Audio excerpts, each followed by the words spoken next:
I watched the tow truck driver crouch beside my neighbor's Ford F250 and whistle. The low, slow kind of whistle a mechanic makes right before he tells you something expensive. All four tires are embedded in the asphalt, 3, maybe 4 inches deep. I can't just pull this. I've got to chisel it out. My neighbor Kevin was standing 10 feet away, red-faced, screaming at me across the yard that I'd set a trap. I pointed at the 3 orange warning signs I'd posted. Fresh asphalt, do not drive or park, 72 hours cure time, and the construction tape he'd driven straight through at 6:20 in the morning. The deputy on scene reviewed my county permit, looked at my camera footage, and told Kevin there was no violation. Kevin had parked on a clearly marked construction area and ignored every warning. The damage was his problem. Stay right here, because this story starts with a basketball hoop and ends with an HOA revolution. My name's not important. What's important is the street. Briarcliff Lane, a quiet residential loop in a planned subdivision called Stonewater Commons, about 20 minutes east of Charlotte, North Carolina. 162 homes, brick front colonials with attached garages, 30-foot setbacks, and HOA dues that ran $420 a quarter. The kind of neighborhood where people pressure wash their driveways on Sundays and argue about the correct shade of beige for a mailbox post. I bought my house in 2018. 3-bedroom, 2-bath, corner lot at the bend where Briarcliff curves north before looping back to the main entrance. The corner lot was the reason I bought it. The lot was wider than the standard parcels, and it came with a double-wide driveway that could fit 4 vehicles side by side and still leave room for my boat trailer. My wife, Danielle, and I had moved down from Roanoke after I took a job as a civil site engineer with a firm in Huntersville. I designed parking lots, drainage systems, and roadbeds for commercial developments, the kind of work where you learn exactly how asphalt behaves under weight, under heat, and under time. That knowledge would matter later. The first 2 years were fine, quiet. Neighbors waved. The HOA sent newsletters. The biggest controversy was whether the community pool should open on Memorial Day weekend or the first Saturday of June. Normal subdivision life. Kevin Pratchett moved in next door in March of 2020, right at the start of lockdown. He'd bought the house from an elderly widow who'd kept the property immaculate. Within 6 weeks, Kevin had a 20-foot enclosed landscaping trailer parked in his driveway, a commercial riding mower on the front lawn, and a dumpster in the side yard that stayed for 3 months. He ran a landscaping and hardscaping business, KP Outdoor Solutions, and he treated his residential lot like a staging yard. Kevin was loud, not just physically, though there was plenty of that. Leaf blowers at 7 in the morning, diesel engines idling at 6:30, trailers backing up with that piercing beep, beep, beep before dawn. He was loud in personality. He was the first to complain at HOA meetings, the first to report a neighbor's trash can left at the curb too long, the first to call the Architectural Review Board about someone's unapproved shutters. He once filed a formal complaint because a family 3 doors down had a birthday balloon arch visible from the street for 2 days. 2 days. But the thing Kevin never applied any of that energy to was his own behavior. His trailer leaked oil onto the road. His work crew parked their trucks on the grass easement. His dumpster overflowed with broken concrete and rotten sod. And worst of all, he started parking his F250 across my driveway apron, the concrete lip where my driveway met the public road, every time his own driveway got too full of equipment. At first it was occasional, a Saturday here, a Tuesday morning there. I'd knock on his door, he'd shrug, move the truck, and do it again 2 days later. Then it became routine. Then it became deliberate. By the fall of 2022, Kevin Pratchett's truck was blocking my driveway more mornings than it wasn't, and he'd stopped pretending it was accidental. There was a basketball hoop at the end of my driveway that my son, Eli, used every afternoon after school. The kid was 12, quiet, a little shy, and basketball was his thing. The first time Eli came inside and said, "Dad, the truck's there again. I can't shoot," something shifted in me. I could handle my own inconvenience. Watching my son lose his 10 square feet of happiness was different. The first time I formally complained was October 2022. I sent an email to the HOA management company, Apex Community Services, with photographs showing Kevin's F250 parked directly across my driveway apron, time-stamped at 7:15 in the morning. The truck was clearly blocking ingress and egress.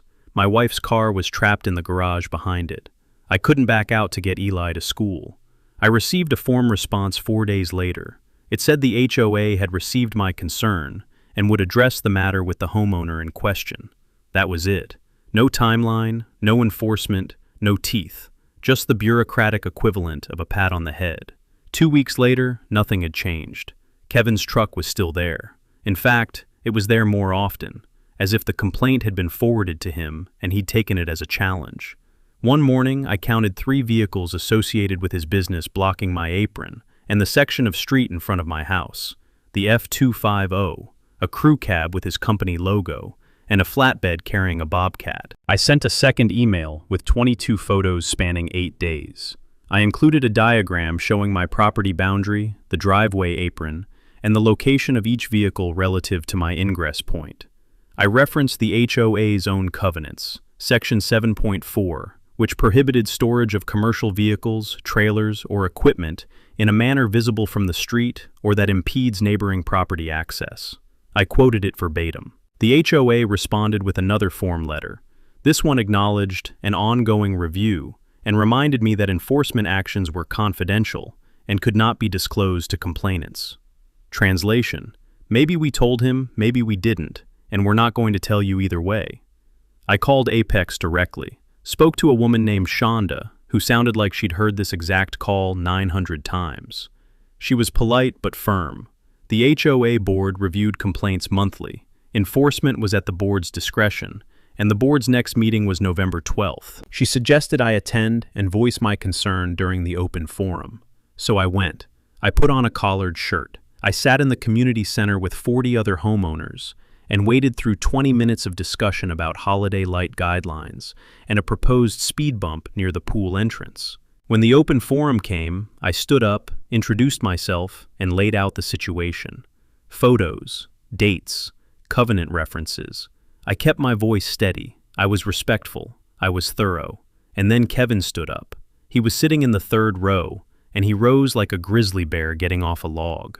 He pointed at me and said, loud enough for the whole room to hear, "This man has been harassing me since the day I moved in. He doesn't like the way I make my living. He's got a problem with working people." Then he turned to the board president, a retired dentist named Phil Gorman, and said, "Phil, you know me. I keep this street clean. I mow the common areas for free. This guy's just a complainer." Phil nodded, actually nodded, like Kevin had just delivered a closing argument that sealed the case. The board moved to the next agenda item without discussion. No vote, no action, nothing.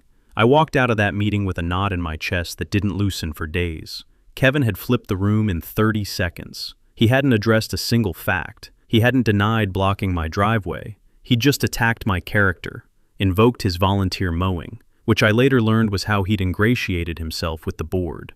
And the whole thing evaporated. Danielle was waiting up for me when I got home. She could tell from my face how it went. She said, "So what do we do now?" I said, "I don't know yet." She poured me a glass of wine, sat down across from me at the kitchen table, and said something I've never forgotten. "You're an engineer. Stop arguing with people and start designing a solution." I looked at her for a long second. Then I opened my laptop and started reading the Mecklenburg County Municipal Code on private driveway access, obstruction of ingress and egress, and the legal definition of a driveway apron. The county code was surprisingly clear. Mecklenburg County Ordinance 19-236 states that no vehicle may be parked in a manner that obstructs the reasonable ingress or egress of any private driveway. A driveway apron, the section of concrete or asphalt between the road edge and the property line, is considered part of the driveway for purposes of access, even though it often sits within the public right-of-way. Blocking it is a Class 3 parking violation, enforceable by county code enforcement or the sheriff's office. I filed a complaint with Mecklenburg County Code Enforcement on November 20th. I included the photos, the timestamps, and a map showing the property line, the apron, and the truck. I referenced the ordinance number. I requested enforcement. 3 weeks later, I got a letter. The county had sent an inspector to the address, who observed no violation at the time of inspection. Of course not. Kevin didn't park there every hour of every day. He parked there at 6:30 in the morning and moved the truck by 9 when his crew left for job sites. By the time an inspector showed up at 2 in the afternoon, the street was clear. I filed a second complaint. Same result. Inspector came during business hours. No violation observed. Case closed. I called the county enforcement office and explained the pattern. The woman on the phone, her name was Delinda, was sympathetic but direct. She said, "Sir, we respond based on availability. We can't schedule inspections for specific hours. If you want to escalate, you'll need to involve the sheriff's office for a parking citation." So, I called the Mecklenburg County Sheriff's non-emergency line. I was transferred 3 times. I finally spoke to a deputy named Reeves, who listened patiently, took notes, and told me he'd send a patrol car by in the morning. A patrol car did come by, once. The deputy knocked on Kevin's door, told him to keep the driveway clear, and left. Kevin moved the truck that day. It was back the next morning. I documented everything. Every morning, I walked outside at 6:45 and took 3 photos, one from the front porch showing the truck, one close-up of the license plate, and one showing the relationship between the truck and my driveway apron. I logged the date, time, and plate number in a spreadsheet. By January 2023, I had over 60 entries. I went back to the HOA. This time, I didn't attend a meeting. I sent a certified letter to the board president, Phil Gorman, and each board member individually. The letter was 4 pages long. It included a summary of the issue, the 60-entry log with photos, the 2 county code enforcement complaints, the sheriff's visit report, and a direct citation of Section 7.4 of the covenants. I requested a formal hearing. Phil Gorman called me on a Thursday evening. He was casual, almost dismissive. He said, "Listen, I hear you, but Kevin does a lot for this community. He mows the entrance medians. He cleared the storm drains last spring. We don't want to make this adversarial." I asked if the board was going to enforce its own covenant. He said, "We'll discuss it." I asked when. He said, "When it comes up." That was the moment I understood that the HOA wasn't neutral. The HOA was Kevin's shield. He mowed their grass, and in return, they looked the other way while he turned my driveway into his personal parking lot. It was a transaction, and I was the cost. That night, I sat in my garage, staring at the wall of tools hanging above my workbench. Daniel's voice echoed in my head. "Stop arguing with people and start designing a solution." I pulled a notepad off the shelf, drew a sketch of my driveway apron, dimensions from memory, I'd surveyed it myself, and started calculating load-bearing thresholds, cure times, and subsurface compaction rates for hot mix asphalt. For the first time in months, I wasn't angry. I was focused. By February 2023, the situation had gotten worse. Kevin had added a second trailer, a smaller open utility trailer he used for debris hauling, and he'd taken to parking it along the curb directly in front of my house, sometimes for days at a time. The trailer was unlicensed, unregistered, and leaking hydraulic fluid onto the road surface. A dark stain spread across the pavement like a bruise that wouldn't heal. I filed a complaint about the trailer with the county. This time, the inspector actually caught it. The trailer was sitting there at 2 in the afternoon, which was unusual. The county issued a notice of violation to Kevin for an unregistered trailer on a public street. Kevin had 10 days to move it or register it. He moved it, into my driveway apron. Not across it this time, into it. He backed the trailer so that its tongue was resting on the lip of my concrete apron, the rear wheels on the street, and the body of the trailer forming a wall between my driveway and the road. I couldn't have gotten a bicycle past it, let alone a car. I took photos. I called the sheriff's office. Deputy Reeves came out again. This time, he actually issued Kevin a citation, a $40 parking ticket for obstruction of a private driveway. Kevin accepted the ticket, moved the trailer, and told Reeves, within earshot of me, he can have his little victory. It won't last. The next morning, the F250 was back, parked across the apron. Engine still ticking with heat, which meant he'd just placed it there. I knocked on his door. Kevin opened it in a tank top and gym shorts, holding a protein shake. He looked at me the way you'd look at a fly buzzing around your lunch. I said, "Kevin, your truck is blocking my driveway again." He said, "That's not your driveway, that's the street." I said, "The apron is part of my driveway access under county ordinance." He took a sip of his shake, looked me dead in the eyes, and said, "Sue me."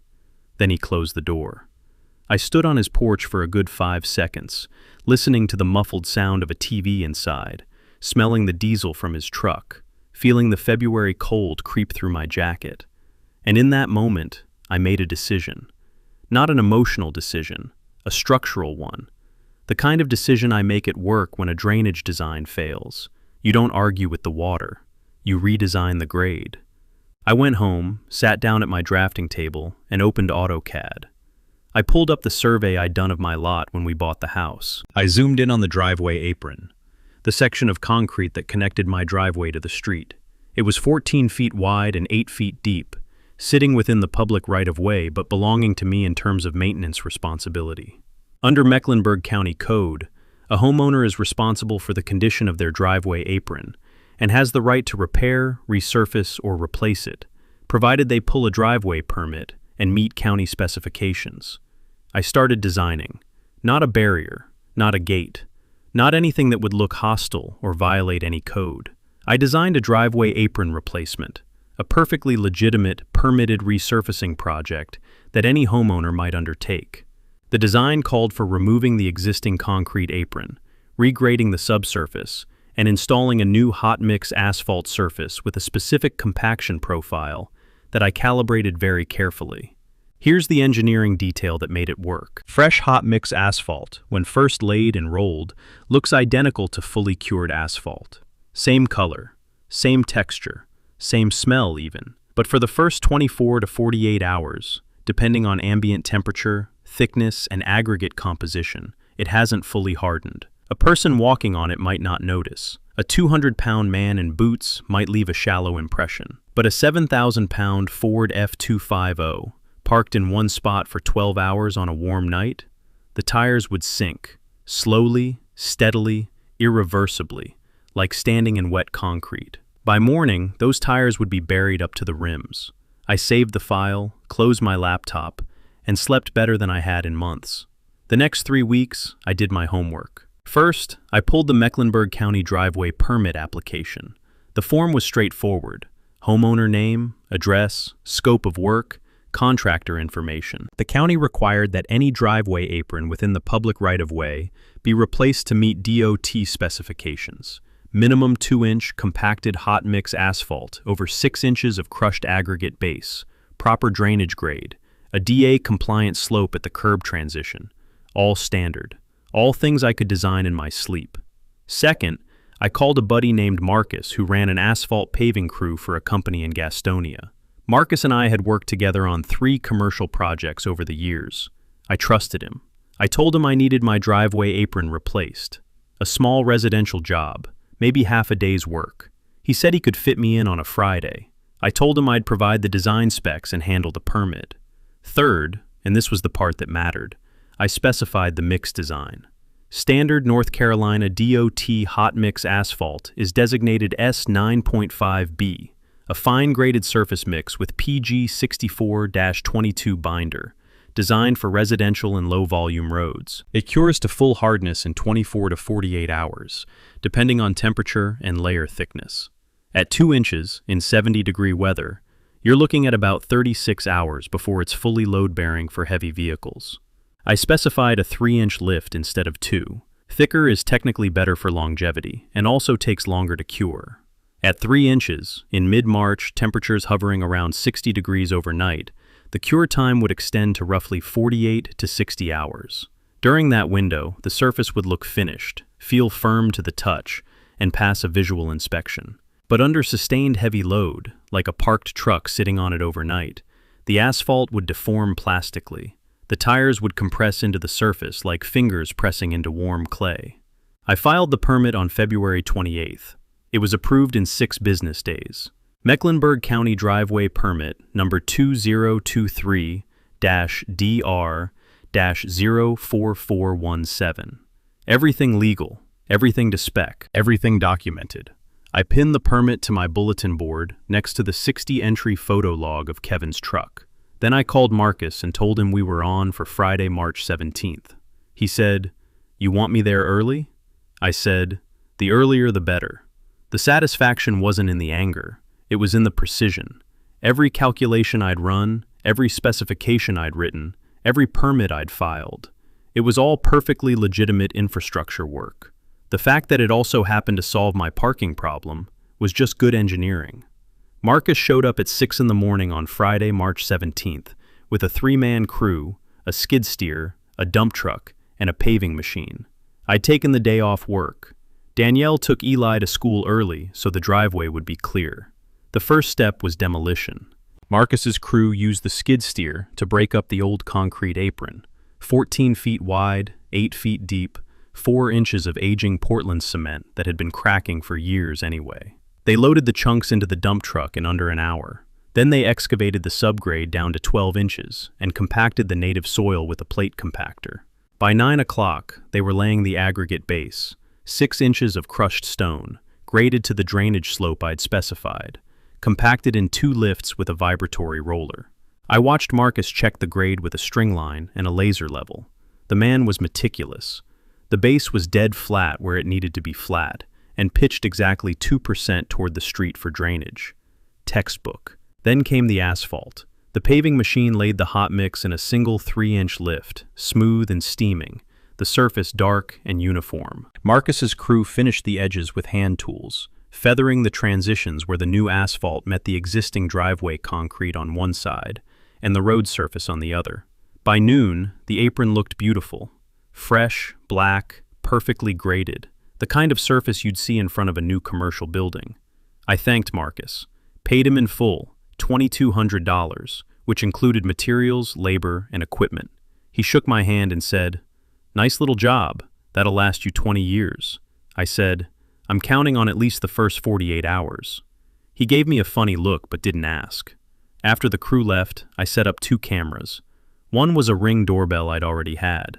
It covered the front porch and most of the driveway. The other was a standalone trail camera I mounted inside the garage, angled through the window to capture the apron and the street. Both recorded to cloud storage with timestamps. Then I made a sign. Nothing fancy, just a standard orange construction placard, the kind you'd see on any road project. I printed it at home on heavy cardstock and laminated it. It read, "Fresh asphalt. Do not drive or park on surface. 72 hours cure time." I staked it at the edge of the apron, right where it met the street, visible from both directions. I put up 2 more signs, one at each end of the fresh section, and laid down a strip of orange construction tape across the front edge of the apron where it met the road. The tape was the cheap stuff, the kind that tears if you look at it wrong, but it was visible. It was a clear, unmistakable warning. Here's why the signs mattered. Under North Carolina law, if you post adequate warning that a surface is under construction or in a cure period, and someone ignores that warning and damages their vehicle or the surface, the liability shifts to them. The homeowner is not responsible for damage caused by someone who disregards posted construction warnings on private or permitted work. I'd checked this with a friend who practiced property law in Charlotte. He confirmed it in an email I saved and printed. I also documented the signs. I took 6 photographs from multiple angles showing the signs, the tape, the fresh asphalt surface, and the relationship between the apron and the street. I time-stamped each photo. I saved them to the same cloud folder as the camera feeds. Then I waited. Kevin was out of town that weekend. I knew because his truck and trailer had been gone since Thursday morning, and his house was dark. His crew was off. His driveway was empty. He usually came back Sunday night or Monday morning. I spent Saturday and Sunday doing nothing related to the project. I took Eli to a basketball game. I cooked dinner for Danielle. I mowed the back lawn. The fresh asphalt sat in the sun, warming during the day, cooling at night, slowly beginning its cure, but not fast enough to matter. Not yet. At 60 degrees, 3 inches thick, I had calculated a minimum 48-hour window before the surface would support heavy static loads without deformation. Monday morning was day 3. The surface was firming up, but still not fully cured, and Kevin Pratchett was due home. Kevin came back Sunday night. I heard his truck pull in around 9. The distinctive rumble of that diesel engine was unmistakable by now. I watched from the upstairs window as he backed the F250 into his own driveway, unhitched the trailer, and went inside. The porch light flicked on, then off. House went dark by 10. I set my alarm for 6. Monday morning, March 20th. I was standing at my kitchen window at 6:15 with a cup of coffee. The sun wasn't fully up yet, but the street was lit by the amber glow of the subdivision's decorative lampposts. The fresh asphalt on my apron was dark, smooth, and glistening faintly with overnight dew. The orange signs were still standing. The construction tape was still stretched across the front edge. At 6:22, Kevin's garage door opened. The F250 backed out, diesel coughing in the cold morning air. I watched him pull down his driveway, turn left onto Briarcliff Lane, and roll toward my house. He didn't slow down. He didn't even glance at the signs. He drove straight over the construction tape, which snapped like a cobweb, and pulled the truck across my driveway apron, parking it in his usual spot. Dead center, bumper aligned with my mailbox, engine idling for a minute before he shut it off. He climbed out, looked at the fresh asphalt under his boots like he was noticing new carpet, and walked back to his house to wait for his crew. I didn't say a word.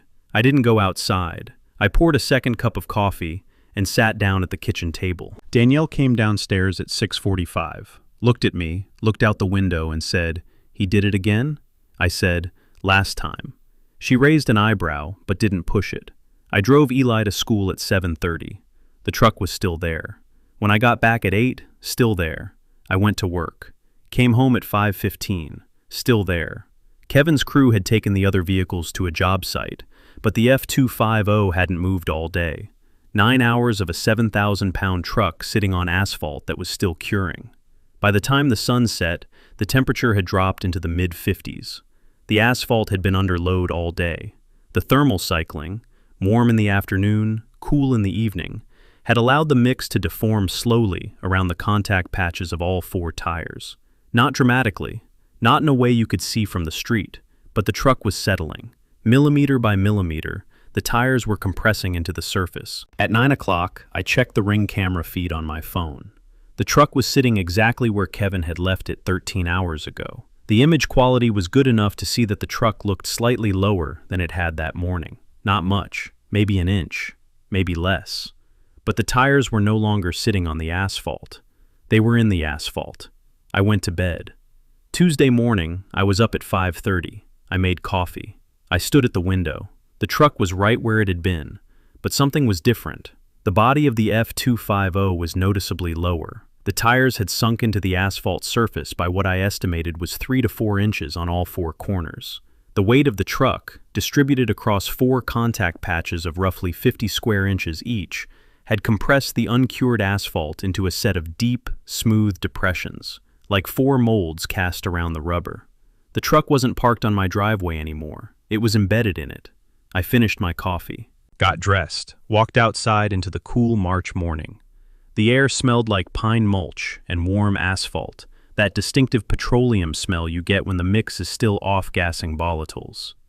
I walked to the edge of the apron and looked at Kevin's truck the way you'd look at a fossil, something caught in the earth, preserved by its own weight. The tires were buried to the lower sidewall, all 4 of them. The rims were maybe 2 inches above the surface. The truck wasn't going anywhere without a tow truck, and even a tow truck was going to have a hell of a time. I took 6 photographs, time-stamped, saved to the cloud. Then I went back inside and waited for Kevin to notice. Kevin noticed at 6:28. I was standing at the kitchen window. I'd been standing there for almost an hour, which Danielle found both amusing and slightly concerning. When his garage door opened, and he walked down his driveway with his keys in one hand and a travel mug in the other. He was wearing work boots and a KP Outdoor Solutions polo. He walked toward the truck with the confident stride of a man who expected everything to be exactly where he left it. He reached for the driver's door handle, then he stopped. He looked down. He stepped back. He looked at all 4 tires. He walked around the truck slowly, like a man circling a dead animal he couldn't quite identify. Then he crouched down next to the front passenger tire and touched the asphalt with his fingers. He stood up fast. He looked at my house. He looked at the orange signs, still standing, clearly readable. He looked at the remnants of the construction tape lying flat on the road where he'd driven over it. And then he started yelling. "You did this on purpose!" he screamed across the yard. "You trapped my truck! I'm calling the cops! I'm calling my lawyer! You're gonna pay for this!" I didn't go outside. I stood at the window, sipped my coffee, and watched him pace back and forth in front of his embedded truck like a bear in a cage. He called someone on his phone, yelling, gesturing with his free hand. Then he called someone else. Then he kicked the front tire, which accomplished nothing except getting asphalt on his boot. By 7 o'clock, a tow truck arrived. The driver, a heavy-set guy in a yellow vest, got out, looked at the situation, and actually laughed. Not a mean laugh, the kind of laugh that escapes before you can stop it. He walked around the truck, shook his head, and told Kevin it was going to be a complicated extraction. The tires were seated in the asphalt. He couldn't just hook the frame and pull. That would rip the tires off the rims or damage the axles. He'd need to chisel the asphalt around each tire first, then lift the vehicle. Kevin was apoplectic. He demanded the driver, "Just pull it out." The driver, who clearly had more experience with physics than Kevin did, explained that 7,000 pounds embedded in soft asphalt doesn't just pull out. He estimated 90 minutes and $350 for the extraction. While the tow truck driver was working on the front tires with a pry bar and a cold chisel, Deputy Reeves showed up. Kevin had called the sheriff's office and reported property destruction and entrapment of a vehicle. Reeves stepped out of his cruiser, took one look at the scene, the truck embedded in fresh asphalt, the orange warning signs still standing on both sides, and pulled out his notepad. He talked to Kevin first. Kevin was loud, animated, pointing at my house, pointing at his truck, insisting I'd set a trap. Reeves listened, nodded, and then walked over to examine the signs. He read each one out loud. Fresh asphalt. Do not drive or park on surface. 72 hours cure time. He photographed them. He photographed the truck. He photographed the torn construction tape on the road. Then he knocked on my door.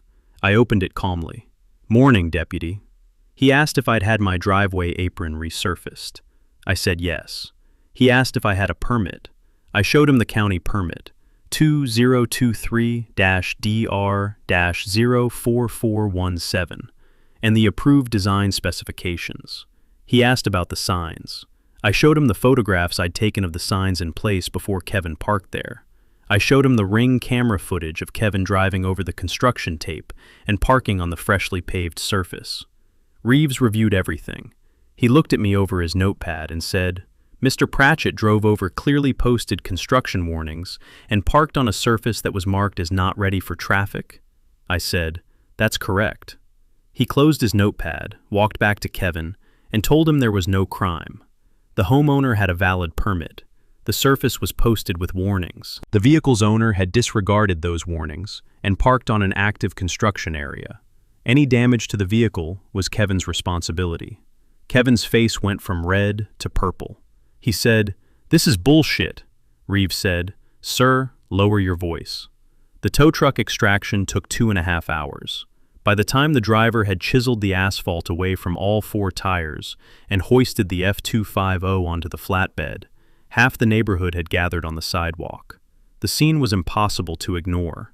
A 7,000-pound truck being excavated from a driveway apron, like an archaeological artifact, surrounded by chunks of black asphalt, orange warning signs, and one very angry landscaper screaming into his phone. Kids on their way to the bus stop stopped and stared.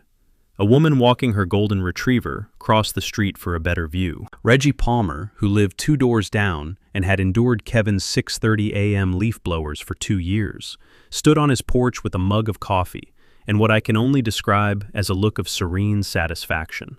The 4 depressions left in the asphalt were perfect tire molds, 3 to 4 inches deep, with the tread pattern clearly visible in the bottom of each one. They looked like fossils, like evidence that something heavy had been there, and then been forcibly removed, which, I suppose, is exactly what they were. Kevin marched across my lawn at 9:45 after the tow truck left. He was sweating, his face was blotchy, and he had asphalt smeared on both hands. He jabbed a finger in my direction and said, "You're going to fix my truck, you're going to repave this apron, and you're going to pay every cent of that tow bill, or I will sue you into the ground." I didn't raise my voice. I said, "Kevin, I resurfaced my own driveway apron with a valid county permit. I posted 3 warning signs and construction tape. You drove over the tape, ignored the signs, and parked on a surface that was clearly marked as uncured. The deputy has already confirmed there's no violation on my end. If you want to discuss this further, you can contact my attorney. He stared at me for what felt like 30 seconds. Then he said, "This isn't over," and he walked away. It got over pretty fast. Kevin did hire a lawyer, a personal injury attorney named Blanton, who worked out of a strip mall on Independence Boulevard. Blanton sent me a demand letter claiming $1,500 in tire and alignment damage, $350 for the tow, and $5,000 in emotional distress. The total demand was $6,850. My attorney, Dave Kendrick, the property law friend I'd consulted earlier, responded with a 3-page letter that was, in Dave's words, polite but surgical. He cited the county permit. He attached the photographs of the warning signs. He included the Ring camera screenshots showing Kevin driving over the construction tape. He referenced North Carolina General Statute 1-538.2, which establishes that a property owner is not liable for damage caused by a trespasser or unauthorized user who disregards posted warnings on a construction site.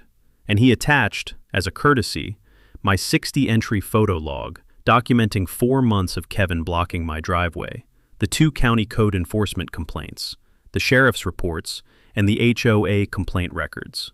The final paragraph of Dave's letter was simple. If Kevin wished to pursue litigation, we would countersue for chronic trespass, obstruction of private driveway access, and recovery of legal fees. Dave estimated the counterclaim at approximately $12,000. Blanton's office went quiet. 2 weeks later, Kevin's demand was officially withdrawn. No settlement, no payment, no lawsuit, just silence. But the real climax wasn't legal. It was social. The Stonewater Commons HOA held its quarterly meeting on April 4th. I attended. So did about 80 other homeowners, the largest turnout anyone could remember. The meeting had one unofficial agenda item: what happened on Briarcliff Lane. Phil Gorman, the board president, tried to move through the standard agenda.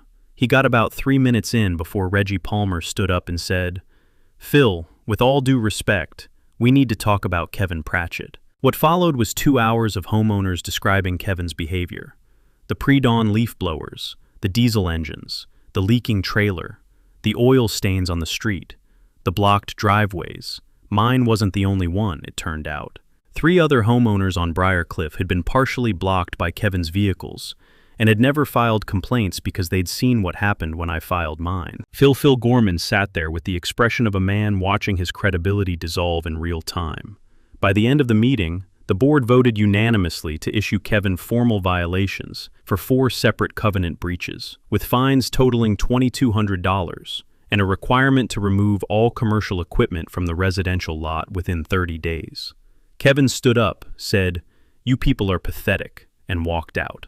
The door slammed so hard the emergency exit sign rattled. Kevin Pratchett moved his landscaping operation to a rented lot in Mint Hill by the end of April. The trailer, the bobcat, the crew trucks, the dumpster, all gone.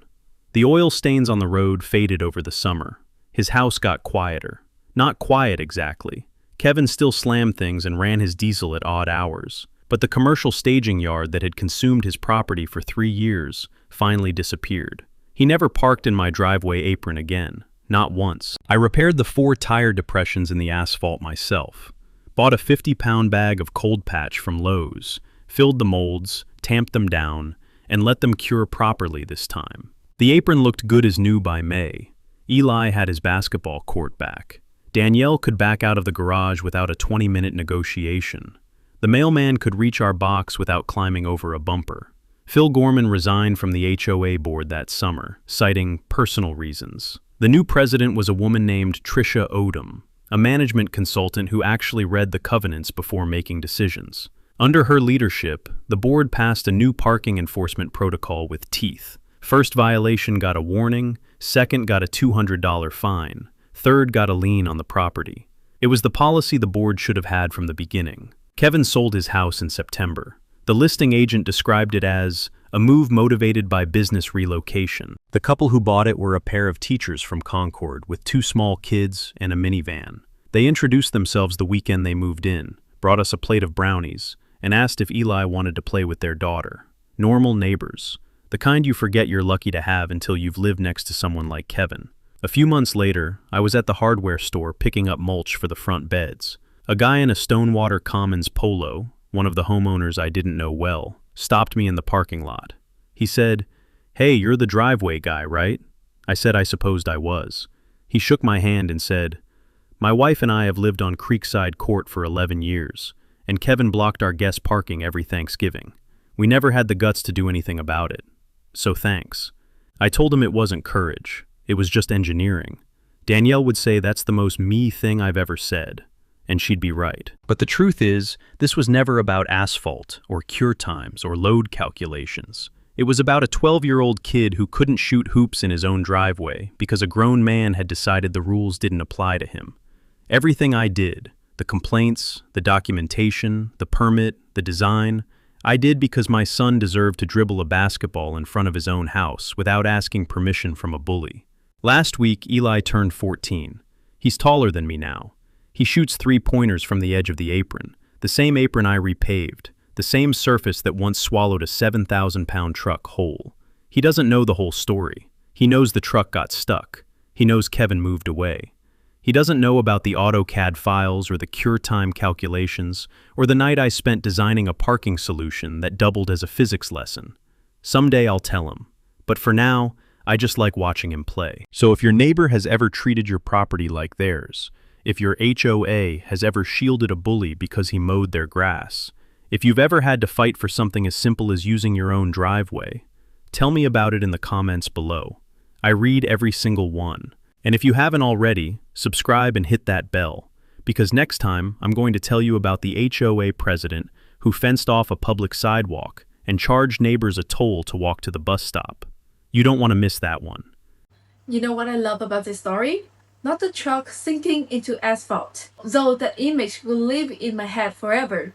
It's that this quiet, methodical engineer spent 4 months doing everything right. He filed complaints, attended meetings, called the county, documented every single day, and nobody helped. The HOA shielded Kevin because Kevin mowed their grass. The county couldn't catch a violation happened adult. The sheriff issued one ticket that Kevin treated like a parking fee. So he did what engineers do when systems fail. He redesigned it. Every step was legal, permitted, documented, warned. He resurfaced his own driveway aprons, something any homeowner can do, and posted clear warnings about reasonable person would have followed. Kevin ignored them because Kevin has spent 3 years ignoring everything and anyone. For the first time, that had consequence he could actually feel, 4 inches deep in every tire.